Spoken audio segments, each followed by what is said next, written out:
India TV YouTube channel को subscribe करें और बेल आइकन दबाएं। नमस्कार, आप देख रहे हैं इंडिया टीवी। आपके साथ मैं हूं मीनाक्षी जोशी। मैं हूं ज्योति मिश्रा।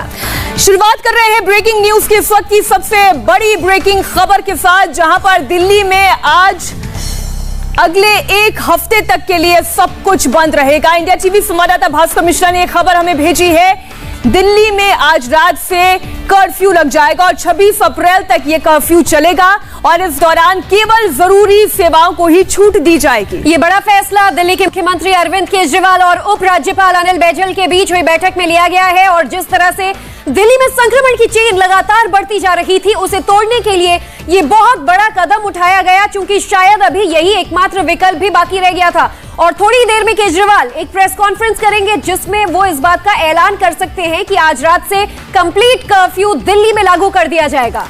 हमारे साथ संवाददाता भास्कर मिश्रा जुड़ गए इस खबर पर। भास्कर, जिस तरीके से लगातार केसेस बढ़ रहे थे, उसके बाद तो यही कहा जा सकता है कि इसकी सख्त जरूरत थी। This is the right moment. बिल्कुल, इसकी सख्त जरूरत थी और बहुत सारे एक्सपर्ट ये बता रहे हैं कि शायद दिल्ली सरकार इसमें 15 दिन लेट हो चुकी है। अगर यही 15 दिन पहले होता तो शायद ये स्थिति नहीं आती। खैर, वीकेंड कर्फ्यू के बाद में अब कोई और ऑप्शन नहीं बचा था। हॉस्पिटल्स में बेड नहीं है, लोग दर दर की ठोकरें खा रहे हैं, एक हॉस्पिटल से दूसरे हॉस्पिटल जा रहे हैं। आप हेल्थ सेवाओं को अच्छा करके, बेहतर करके आप इसको नहीं रोक सकते हैं और लोगों को सबको इलाज नहीं दे सकते हैं। सिर्फ एक ही तरीका बचा था कि लॉकडाउन कर दीजिए, कर्फ्यू लगा दीजिए, लोगों का बाहर आना बंद हो जाए, संक्रमण की चेन टूटे। और उससे भी बड़ी बात, जब आपको शहर के तमाम लोग, जो मार्केट एसोसिएशन के लोग हैं, वो लोग खुल के कह रहे हैं कि हम लोग बंद करने के लिए तैयार हैं, तो सरकार को कोई परेशानी नहीं आनी चाहिए। तो उसके बाद ये फैसला लिया गया है। एक चीज तय है, इसमें ये हुआ है कि जो वीकेंड कर्फ्यू में जो छूट दी गई थी, लगभग उतनी ही छूट इसमें मिलेगी। जिन लोगों को परमिशन दी गई थी वो लोग अभी भी मूव कर सकते इसमें, पहली बात। दूसरी बात, जो माइग्रेंट लेबर की समस्या है, प्रवासी मजदूरों की समस्या है, उस पर विशेष जोर देने के लिए एलजी ने कहा कि उनकी समस्याओं का समाधान अच्छी तरह से सरकार करे और यह प्राथमिकता में होनी चाहिए। एलजी ने विशेष तौर पे कहा है इस मीटिंग में। तो सरकार ये कोशिश करेगी कि एक बार जो प्रवासी मजदूर फिर से भागने की कोशिश करेंगे दिल्ली छोड़ के, उनके लिए इंतजाम हो, उनको रोका जाए, खाने पीने का इंतजाम हो, उनको ये विश्वास हो कि 7 दिन बाद उनके साथ कोई परेशानी नहीं होने वाली। बिल्कुल भास्कर, और जिस तरह से आप बता रहे हैं कि अगर पहले ही ये कर्फ्यू का ऐलान कर दिया जाता तो शायद 30% पॉजिटिविटी रेट तक के हालात नहीं पहुंचते। बहरहाल देर आए लेकिन दुरुस्त आए। गोनिका भी हमारे साथ जुड़ चुकी हैं। गोनिका, लॉकडाउन जैसी ही तमाम व्यवस्थाएं इस कर्फ्यू में लागू की जाएंगी, लोगों तक इस बात की जानकारी पहुंचाई जाएगी, लेकिन दिल्ली वाले इसका पालन कर पाए, ये भी सुनिश्चित करवाना होगा सरकार को।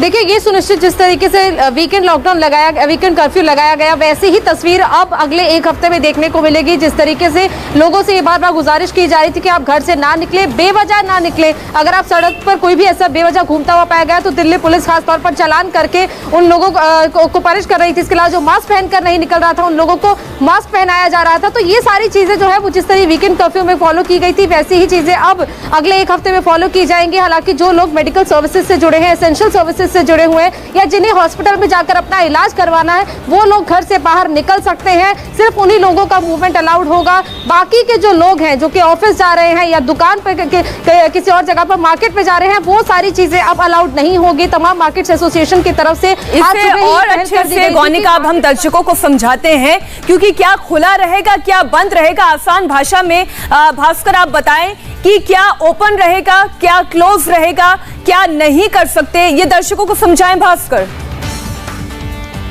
देखिए, राजधानी दिल्ली में जितने भी मार्केट्स हैं वो सब बंद रहेंगे, उसमें से कुछ भी नहीं खुलने वाला है। इमरजेंसी सर्विसेज, हॉस्पिटल खुले रहेंगे। जिसको वैक्सीन लेने के लिए जाना है वो जा सकते हैं। केंद्र सरकार के द्वारा भी ये गाइडलाइंस जारी की गई थी, अगर वैक्सीन लेने के लिए कोई जा रहा है तो उसको किसी भी तरह का प्रतिबंध नहीं हो। इंटर स्टेट मूवमेंट जो है उसमें कोई प्रतिबंध नहीं होने वाला है। अगर आपको दिल्ली छोड़ के कहीं और जाना है वो आप जा सकते हैं, या कहीं बाहर से दिल्ली आ रहे हैं, बेशक उसके लिए टेस्टिंग एक कंपलसरी कर दिया जाए, लेकिन उनको रोका नहीं जा सकता। वैलिड टिकट पे वो आ जा सकते हैं। जो प्राइवेट ऑफिसेज में काम करते हैं वो नहीं बाहर निकल सकते हैं, उनको अपने घर में बैठ के काम करना पड़ेगा। जो सरकारी सुविधाओं से जुड़े हुए तमाम जो लोग हैं, जो एसेंशियल सर्विसेज में आते हैं, चाहे दिल्ली सरकार के तमाम ऑफिसेज हैं, फायर डिपार्टमेंट के ऑफिसेज हैं, दिल्ली पुलिस की है, जो इंटरनेट सर्विसेज प्रोवाइडर हैं, वो लोग, ये लोग मूव कर सकते हैं आराम से। जो होम डिलीवरी है फूड का, वो उसमें कोई व्यवधान नहीं होने वाला, वो आराम से होने वाला। तो ये कह सकते हैं वीकेंड भास्कर, थोड़ा सा क्लैरिटी मुझे दीजिए। पहली बात तो ये कि जो ग्रोसरी स्टोर्स हैं जो एसेंशियल सर्विसेज में आते हैं, क्या वो खुले रहेंगे? क्योंकि ये डायरेक्टली आम इंसान से जुड़ा हुआ सवाल है। और दूसरा सवाल ये कि जो प्राइवेट दफ्तरों में काम करते हैं और इमरजेंसी सर्विसेज में नहीं है, उनके लिए क्या प्रोटोकॉल है? और देखिए, ग्रोसरी स्टोर अभी तक की जानकारी के हिसाब से खुले रहेंगे। सरकार ने इतना समय नहीं दिया है लोगों को। वीकेंड कर्फ्यू के टाइम में ये कहा गया था सिर्फ 2 दिन की बात है, और उसके बाद अब इसको एक्सटेंड करके 1 सप्ताह का किया जा रहा है। ऐसा कुछ नहीं है कि हर किसी के घर में एक सप्ताह से अधिक का राशन होता है, तो सरकार ये बिल्कुल नहीं करने जा रही है। ग्रोसरी स्टोर जो है, किराना की दुकानें हैं, वो खुली रहेंगी, उसमें कोई परेशानी नहीं होगी। हाँ, इतना जरूर है, लोगों को रिस्ट्रिक्ट किया जाएगा। हो सकता है कि उसमें समय का प्रतिबंध कुछ लगाया जाए कि किस समय से किस समय तक आप वहां पे जा सकते हैं, कितनी देर के लिए ओपन रहेंगी, इसलिए वो कोई दिक्कत नहीं है। इसके अलावा जो लोग प्राइवेट ऑफिस में काम कर रहे हैं, उनको रोका जाएगा, वो नहीं जा सकते हैं, उनको घर पे बैठ के काम करने के लिए बोला जाएगा। लेकिन प्राइवेट ऑफिस में भी बहुत सारे ऐसे सर्विस प्रोवाइडर हैं जो एसेंशियल हैं, उनको छूट दी जाएगी। जैसे इंटरनेट की सेवा कोई अगर ले रहे हैं, उसके साथ प्रोवाइडर जो लोग हैं, जो फील्ड में काम करते हैं, उनको छूट दी जाएगी। बिल्कुल। और भास्कर, जिस तरह से 2 कंप्लीट ये जो लॉकडाउन हुआ था, वीकेंड लॉकडाउन, उसके जो रूल्स थे, शायद यही एसओपीज का इस 1 हफ्ते के कर्फ्यू में भी ज्यादातर लोगों को पालन करना होगा। अपडेट्स लेते रहेंगे, बस प्रेस कॉन्फ्रेंस का इंतजार कर रहे हैं कि जब केजरीवाल ऐलान करेंगे कि क्या क्या नियम होंगे। गोनिका भी हमारे साथ है, गोनिका से भी ये समझना चाहेंगे कि कई लोग ऐसे हैं जो डबल वैक्सीनेटेड है, यानी कि दोनों डोजेस उनकी हो चुकी है। गोनिका, ऐसे लोग भी फिर बाहर निकलते हैं, ये कहते हैं कि हमारी वैक्सीन लग चुकी है, उनके लिए भी कोई विशेष नियम होगा? क्या कर्फ्यू का पालन करना होगा? देखिए, ये कई केसेस में देखा गया, इवन डॉक्टर्स जिन्हें सबसे पहले फ्रंटलाइन वर्कर्स के तौर पर वैक्सीनेशन दिया गया था, मेडिकल स्टाफ को वैक्सीनेशन दिया गया था, वो भी कोविड पॉजिटिव आ रहे हैं। हालांकि जो सिवियरिटी है कोरोना की, वो कम हो जाती है ऐसे केसेस में जिन्होंने वैक्सीनेशन लिया होता है। ऐसे में जिन लोगों को वैक्सीनेशन के दोनों डोज लग चुके हैं, वो ये बिल्कुल ना समझे कि उन्हें कोरोना नहीं हो सकता है, उन्हें कोरोना दोबारा अपनी चपेट में ले सकता है। ऐसे में अगर वो ये सोचकर घर से बाहर निकल रहे हैं कि हम वैक्सीनेटेड हैं, तो ये बिल्कुल गलतफहमी में है वो लोग। और कई बार ये डॉक्टर्स भी बता चुके हैं कि वैक्सीनेशन लगने के बाद भी आपको तमाम, आप बिल्कुल ठीक बात कह रहे हैं गोनिका। इसलिए ये कहा जा रहा है कि भले ही आपको वैक्सीन की 2 डोज क्यों ना लग गई हो, भले ही आप कोरोना सर्वाइवर क्यों ना हो, एंटीबॉडी आपके शरीर में डेवलप हो गई हो, फिर भी आपको डबल मास्किंग करने की जरूरत है। जैसे कि गोनिका, मैं आपको भी देख रही हूं, आप इस वक्त दिल्ली की कौन सी सड़क पर मौजूद है और इस वक्त सड़क का हाल क्या है? देखिए, मैं इस वक्त राजेंद्र प्लेस में मौजूद हूँ। यहाँ एक तरफ बीएलके अस्पताल है, दूसरी तरफ सर गंगाराम अस्पताल है। ये दोनों हॉस्पिटल्स इस वक्त कोविड डेडिकेटेड हॉस्पिटल्स हैं। और इस जगह पर आपको दिखाएं कि मुख्य चौराहा है। अभी लोग, क्योंकि आज एक सामान्य दिन है, वीकेंड कर्फ्यू के बाद लोग आज अपने घरों से निकलकर अपने अपने काम की तरफ जा रहे हैं। लेकिन कल से ऐसी तस्वीर अगले 1 हफ्ते तक देखने को नहीं मिलेगी। लोगों की जो बेवजह की आवाजाही है या फिर लोग अपने ऑफिस जा रहे हैं, वो अब कल से मूवमेंट नहीं होगा। सिर्फ एसेंशियल सर्विसेज से जुड़े लोग मिलेंगे आपको देखने को। मैं अभी गोनिका आपके कैमरे के नजर से इन बसेस को देख रही हूँ, और ये जितनी भी डीटीसी की बसेस हैं, मुझे तो ये भी आधी से ज्यादा खाली नजर आ रही है, जहां तक मेरी नजर पहुंच पाई है। तो मुझे तो ये लग रहा है कि जो सेल्फ रेगुलेशन है अभी से ही लोगों में दिखाई देने लगा है। आप ये महसूस कर रही हैं? क्योंकि ये जगह बहुत ही ज्यादा क्राउडेड रहती है।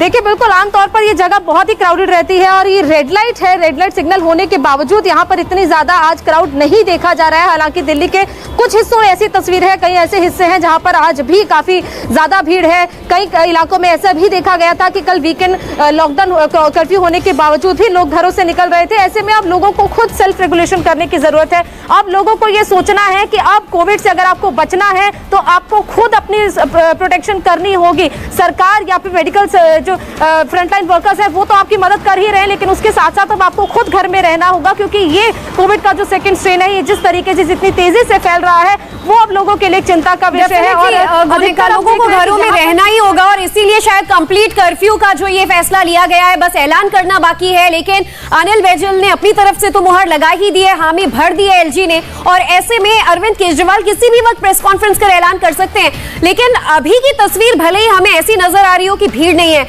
गोनिका, लेकिन जब जब लॉकडाउन की खबरें, कर्फ्यू की खबरें आती हैं तो जनता है कि जो मानने को तैयार नहीं। मार्केट्स में शाम तक भीड़ उमड़ आएगी, जो राशन अपने पास घर में लोड करने के लिए या फिर सामान की भीड़ के लिए होड़ मचेगी। ऐसे में उनकी मॉनिटरिंग के लिए क्या कोई अब पुलिस बल व्यवस्था जो दिल्ली में वो आपको नजर आ रहा है?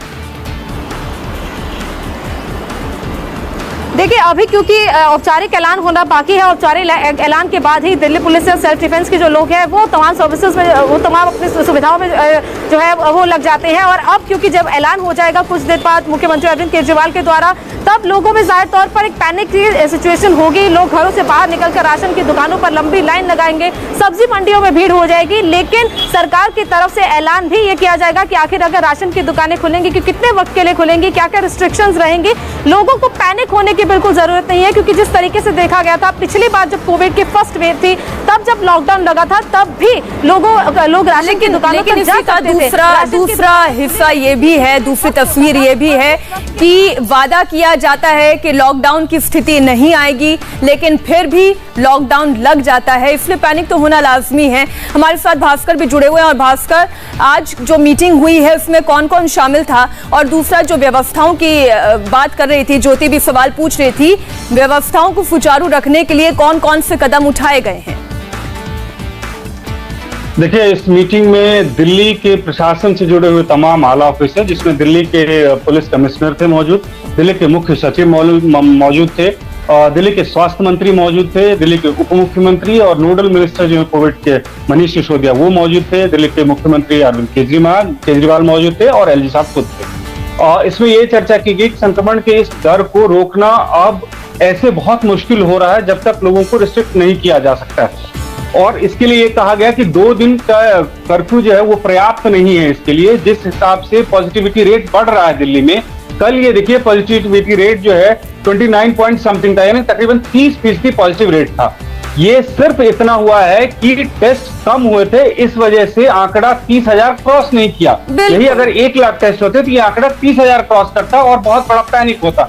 और सरकार और प्रशासन से जुड़े हुए लोगों को इसका अंदाजा है, इसीलिए ये फैसला लिया गया कि लॉकडाउन लगाया जाए, लेकिन कर्फ्यू लगाया जाए, लेकिन इस बात की सावधानी रखी जाए कि लोगों को परेशानी न हो।